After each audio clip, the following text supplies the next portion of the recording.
Magandang araw po. Welcome muli sa ating Thursday edition ng Hataw Kabanatuan. At ngayon pong araw na ito, marami po tayong tatalakay mga issue at hindi na naman po natin makakasama yung ating dating kasamang si Mrs. Elena Quijano at siya po ay may mga commitment na ginagawa sa field at kami po ngayon ang inyong makakasama at si Kuya Bien at si Kuya Val. Ako po si Kuya Ruben. Isang masayang araw po sa ating lahat, sa kasama ko dito sa studio kay Kuya Ruben at kay Kuya Val. At sa ating pong mga minamahal na taga-subaybay ng palatuntunan itong Hataw Kabanatuan, muli po kaming nag-aanyaya sa isang oras na pagbibigay ng isang makatotohanan, makabuluhan at makatwirang opinyon sa mga issue po na nagaganap sa ating kapaligiran, maging ito man ay lokal o nasyonal. So para po kayo ay makasama sa aming talakayan sa umagang ito, narito po ang ating text line 0926-169-6869. Ulitin ko po, 0926-169-6869. Text lang po ang aming tatanggapin, wag lang po ang tawag. Salamat po. Magandang buhay mga ginigilo naming sumusubaybay sa Cab TV at DWWJ. Welcome sa isa na namang edisyon ng programang inyo pong laging hinihintay pag sumasabit ng alas 10 na umaga. Ito po ang Hataw Kabanatuan, Thursday edition po tayo at huwag niyo kalilimutan mamaya pong alas 5 ng hapon meron po tayong replay. Bago ako po magpakilala, gusto ko lang pasalamatan yung ating masipag at mabait na sekretary po ng Barangay Caridad, si Ginoong Robert Gamboa. Maraming salamat po sa inyong assistance na ibinigay no ako po ay nagpasyal kanina para kumuha ng indigency clearance ng barangay. Robert Gamboa, maraming salamat po. Ako po inyong kaibigan na inyo pong kasama rito sa Hataw Kabanatuan. Val Ramos po ang aking pangalan. Maraming salamat po. Okay, so yung ating pong tatalakayin na yung panibagong hot issue ngayon na talaga na po napakatagal na inabot na po nito yung pagkaka-delay po ng pag-approve ng 2019 budget o yung General Appropriations Act kung tawagin ito sa ating batas. At ito po, ayon po dito sa huling ating nabasa sa periodiko, yung pong 29 budget ay pipirmahan na po ni Pangulong Duterte sa April 15, Lunes po ito. So makakaasa na po tayo na talagang yung mga dapat na mga pondo na dapat na ilaan sa mga ahensya at iba't ibang mga proyekto ng ating gobyerno ay magkakaroon na ng katuparan. At ito nga po, sinabi rito na ang ating presidente, ang halaga po nitong ating 2019 budget ay 3.757 trillion pesos. Ilang zero ba yun? 12, no? 12 yun. Yung pag sinabing trillion, 12 zero na yun sa yung budget nito. At dito po ay yung sa pagpirma po ng presidente, inimbitahan po ang House Speaker, si Gloria Macapagal-Arroyo. Sa Senado naman po, si Senate President Vic Vicente Soto III. At inimbitahan din po yung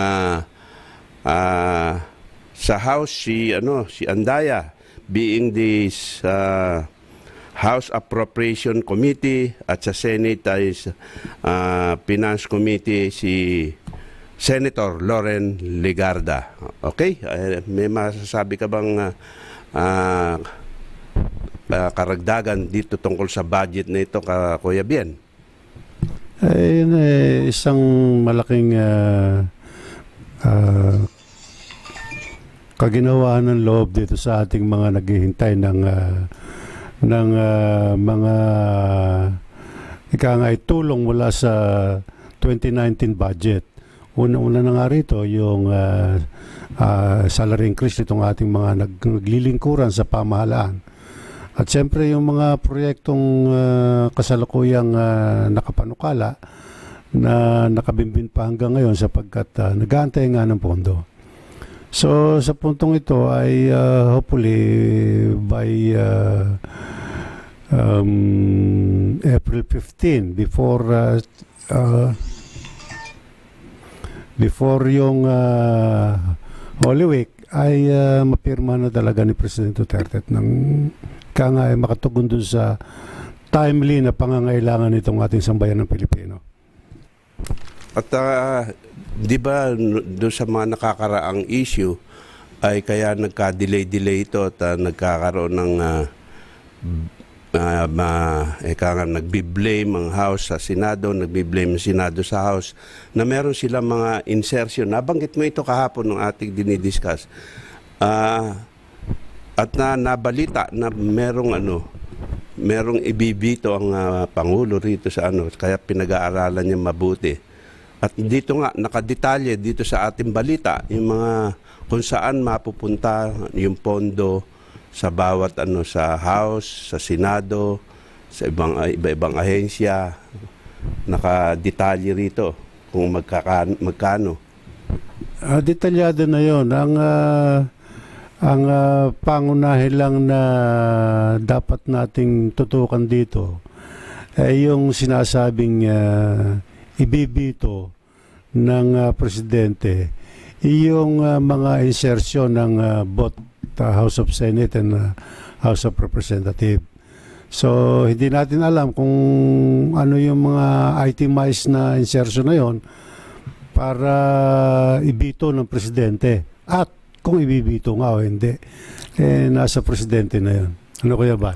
Yung sa kabatiran po ng ating mga nanonood at nakikinig, ang ibig sabihin po ng sinasabing power ng presidenteng bito o pagbito, yun po yung sinabit na mga proposal pero sa kanya pong pananaw sa mga advice ng kanyang advisor hindi hindi dapat kaya ito po ay i-disapprove yun po ang yung veto power. Pero hindi naman po ito yung buong budget. Meron lang pong mga insertion na hindi po katanggap-tanggap, yun po ang ibibito.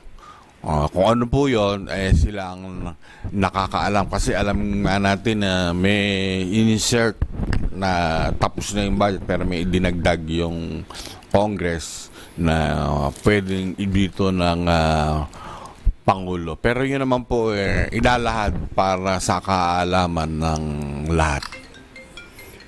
Dito sa balita, yung mga detalye kung saan mapupunta yung bawat pondo, ay sinasabi rito na yung House of Representatives doon sa insertion na ginawa nila, yung on budget nila for this year ay 2.8 billion. Dinagdagan nila ito at naging 19 billion. Pero ang presidente ayon sa report ay pinopropose na 11.6 billion ang ilalaan sa House for 291 House members and 4.6 billion pesos for 23 senators. So yung larger chamber ng Congress, yung pinad po nila yung budget by 1.1 billion. While senators gave themselves an additional 1.7 billion. Yan po ang naging detalye nung aapruban na budget ng ating Pangulo sa nitong 2019. Hindi ko lang alam, hindi pa natin nakikita yung librong makapal yan kung yung federalismo kasama doon sa pinondohan ng 2019 budget, national budget. Ala tayong kasiguruhan doon dahil kasi unang-una ito maraming tumututol na ika nga ay ituloy yung plano sa federalismo. Unang-una na yung ating House of Senate nagpahiwatig na hindi sila konforme na isulong itong federalismo. So hindi natin tiyak kung ito napondohan o hindi. Dito sa wala nga talaga yung meron nga, tama ka, meron sinasabing budget book na doon nga nakadetalye kung kasali nga ito. Pero dito sa inirelease na detalye ng mga pondo ay yan lang po ang binigay. Walang binabanggit doon sa tungkol sa federalism Kasi Kuya Ruben, may nagtatanong dito kung yung federalismo ay kasama doon sa napondohan ng 2019 national budget Kaya sinabi ko na wala tayong eksaktong kaalaman dahil hindi naman natin nakikita pa yung national budget yun Alam ko bawat ahensya ng gobyerno meron tigi-tigi isang libro yan na ibibigay. May tanong ako sa inyo, mga Repa Pips. Kung maaprobahan, ito ba ay marirelease ka agad-agad? Kasi may duda yung iba na yung ilang kongresista, lalo na yung mga re-electionist na tumatakbo ngayon, maaari nilang magamit itong pondo para sa kanilang kampanya. Although nakadisguise ito na kunyari para sa infrastruktura, ito ba maagad-agad ma-release? May mga prohibition yan sa calendar of activities ng COMELEC Hindi naman karaka-raka na ito ay pwede nating i-release lalong-lalo na kung wala namang exemption na hinihingi sa COMELEC. Pero ang definite dito, itong mga budget na ito, itong mga proyekto na hindi pa naibibid o naisasagawa ng kontrata ng ating Philippine government ay definitely hindi pa ito ma-release karaka-raka. Okay. Siyempre, sisertifyin pa ng budget department yan kung available yung kasi tsak na merong deficit siyang 3.7 billion na yan hindi ba normally naman pagka nagkakaroon ng deficit sa budget nangungutang tayo. Yeah. Di ba? Usually ganun naman talaga ang nangyayari, kaya nga tayo maraming binabayarang utang. At siyempre kasama rin dito sa budget yung pagbabayad din ng utang natin. Correct, tama yun. Ano rin yan. Meron ding allotted na kung magkano yung certain percentage ng ating national budget. Yes. Kaya. Dahil kung hindi naman natin lalagyan ng pondo yung pagbabayad natin ng utang, wala namang papautang sa atin. Maganda nga yung record natin ng pangungutang at pagbabayad Kaya, yung ibang mga bansa, nagbibigay sila ng tulong pautang sa gobyerno ng Pilipinas. Pero gaano katotoo, Repa Pips, na parang may palakasan sa bigayan ng mga pondo, lalo na yung mga taga Pampanga, ang lalaki ng kanilang pork barrel. Yun na nga yung pagtatalunan ng House of Senate at saka ng House of Representative Yung insertion na yung tinatawag parang 75 billion both houses, House of Senate and House of Representative, ay nagbabatuhan sila na may insertion ang House of Representative. Ngayon, lately, lumitaw, may insertion din pala yung House of Senate. So, ito yung noon pa ay naging usap-usapan na yung distrito nitong ating Speaker of the House, malaki yung pondo niya para sa kanyang distrito. So, siguro Kuya Bal, ikaw na rin ang makakatalos kung yung tanong mo na may palakasan. Di ba? At sinasabi nga rito sa balita ni Congressman Andaya, sabi niya, sa kauna-unahang pagkakataon daw na yung budget, yung General Appropriation Act, pag napirmahan ng presidente, ay binubuo ng 4 na volume ng budget books. Ayun, na ito dapat hindi dapat sa lump sum allocation. Dapat kasi pinagbawal ito ng Supreme Court, yung lump sum allocation. Dapat talaga naka line item budgeting ang gagawin. So, ibig mo sabihin, Kuya Ruben, mayroong volume 1, volume 2, volume 3, volume 4. Yeah, ayon dito sasabi. So siguro depende yun sa availability ng funds. Maaaring itong sector na ito yung popondohan sa volume 1. Okay. Maaaring ganon. Yan. So, sa katanungan mo, Kuya Bal, kanina kung yung ba'y marirelease agad yung pondo, dahil nga magkakaroon nga nitong volume nito, depende ngayon dun sa